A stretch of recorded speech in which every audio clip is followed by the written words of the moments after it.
Oke, ketemu lagi dengan saya Heni Krisna. Assalamualaikum warahmatullahi wabarakatuh. Salam sejahtera buat kita semua. Oke teman-teman, pada kesempatan pagi hari ini kita akan sharing trading plan dari USD JPY ya. Teman-teman bisa langsung lihat ke layar bagaimana cara mengikuti untuk trading plan dari USD JPY. Sebelum kita melangkah lebih jauh teman-teman, supaya dapat notifikasinya dan tidak ketinggalan ketika saya melakukan live trading dan juga share trading plan, teman-teman bisa subscribe channel ini di channelnya Hedi Krishna, kemudian bunyikan loncengnya supaya teman-teman tidak ketinggalan. Oke, langsung saja teman-teman. Di sini ada trading plan dari USD JPY ya di H4. Nah, USD JPY ini dalam keadaan downtrend ya, dalam keadaan downtrend. Jadi apakah jika kondisinya downtrend saya harus sell sekarang? Ya, tentu tidak, karena di strategi dari Heni Krishna adalah menggunakan supply dan demand. Jadi jual di harga yang tinggi, kemudian beli juga di harga yang rendah ya. Seperti dalam kehidupan nyata, kalau kita mau ngambil keuntungan ya, supaya untungnya bisa lebih besar, kita harus beli di harga yang murah, kemudian jual di harga yang tinggi, atau beli di harga grosir dan jual di harga eceran, supaya teman-teman bisa dapatkan harga terbaik ya. Nah, di USD JPY ini teman-teman bisa menggunakan sell area atau pending order ketika harga koreksi ke atas ya. Ketika harga naik ke atas, dia mencapai harga yang terbaik untuk jual, kita melakukan rencana jual ya. Jadi sebelum untuk trading dengan cara yang sehat dan anti MC, teman-teman harus merencanakan sebelum transaksi. Artinya teman-teman memiliki sebuah planning ya. Jadi bukan ketika eksekusi dulu baru nanti dianalisa lagi, enggak. Nah, makanya saya suka menggunakan trading view ya untuk analisa. Kenapa? Karena untuk membedakan antara kita eksekusi dan juga menganalisa ya. Nah, nanti eksekusinya di MT4, teman-teman bisa menggunakan pending order.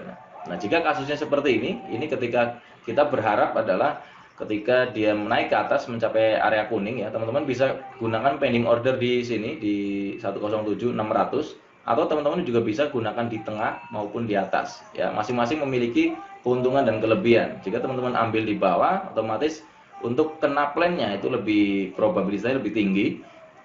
Nah, cuman jarak risknya itu jauh lebih lebar ya. Artinya untuk mencapai TP1, TP2 dan TP3 akan jauh lebih lebar. Tapi teman-teman jika menggunakan di area tengah ini teman-teman memiliki area yang lebih sempit. Artinya untuk jarak stop lossnya lebih sempit, tapi kemungkinan untuk kena pending ordernya jadi lebih kurang ya. Probabilitasnya nggak tinggi.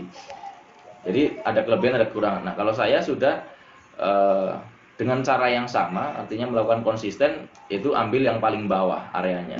Paling bawah, kemudian stop lossnya di atas area 4 sampai dengan 6 pips ya. Kalau mayor, kalau minor itu sekitar 6 sampai 8 pips di atas area ya. Untuk apa? Untuk buffer zone, untuk harga itu bergerak supaya tidak mengenai SL. Ya. Nah, teman-teman ketika harga seperti ini, jadi teman-teman jangan khawatir tidak akan ketinggalan momen ya. Gunakan pending order di area ini ya, market pending order, kemudian pasang SL dan TP. Nah, teman-teman bisa gunakan RR 1:1, 1:2 dan 1:3. Teman-teman juga bisa memilih antara 1:1 khas saja, atau 1:2 saja, atau 1:3 saja. Nah, supaya bisa teman-teman nahan floating profit sampai dengan TP3 ya. Nah, yang susah kan nahan floating profit. Kalau floating minus kemungkinan hampir 90% sudah pernah ya. Artinya tahan saja, karena ya sifat dasar manusia tidak mau salah. Artinya ketika transaksinya tidak sesuai market tidak sesuai dengan analisa, teman-teman bisa melakukan menunggu floating minus, berharap sampai dengan profit. Nah, itu berbahaya menurut saya, karena peluang-peluang baru yang bagus-bagus jadi nggak kelihatan. Nah, di sini kita lengkap menggunakan stop loss dan juga target profit ya. Artinya ketika sudah kena stop loss ya sudah, kita tinggal mencari peluang lain ya, jadi kelihatan jelas ya, nggak mikirin floatingan minus. Nah, di sini saya melihat bahwa ada sell area yang cukup kuat di USD JPY di atas ini, dan market menyediakan itu lebih dari RR 1:3 ya. Kelebihan supply demand tadi itu, jadi bisa mencapai dengan TP maksimal. Ketika market menyediakan 1:4 misalkan, atau 1:5, nah kita ambil 1:3 supaya apa? Supaya kemungkinan untuk dicapainya itu lebih tinggi Ya, jadi kalau market menyediakan 4 ya kita pakainya 3. Market menyediakan 3, kita RR-nya 1:2 saja. Kalau RR-nya market menyediakan misalkan profit zone-nya sampai dengan 1:5, teman-teman bisa gunakan 1:4 ya. Tapi kalau di Henny Krishna itu kita sudah gunakan RR 1:1, 2 dan 3. Jadi analisa saya kemungkinan besar ini bisa mencapai dengan TP3 ketika harga dia koreksi dan sentuh sell area kemudian berharap untuk jatuh. Oke teman-teman bisa gunakan pending order di sana. Jadi untuk USD CBY sekarang tanggal 29 bulan 6 2020 ya, teman-teman bisa menggunakan pending order dan set and forget saran saya. Jadi jangan dilihatin chartnya, kalau dilihatin nanti gatel ya. Oh ya, jadi buat teman-teman yang scalper ya, yang scalping, nah jika memanfaatkan plan-plan dari Henny Krishna, teman-teman juga bisa. Nah, masuk market itu ketika harga cuma sentuh seperti ini, sentuh.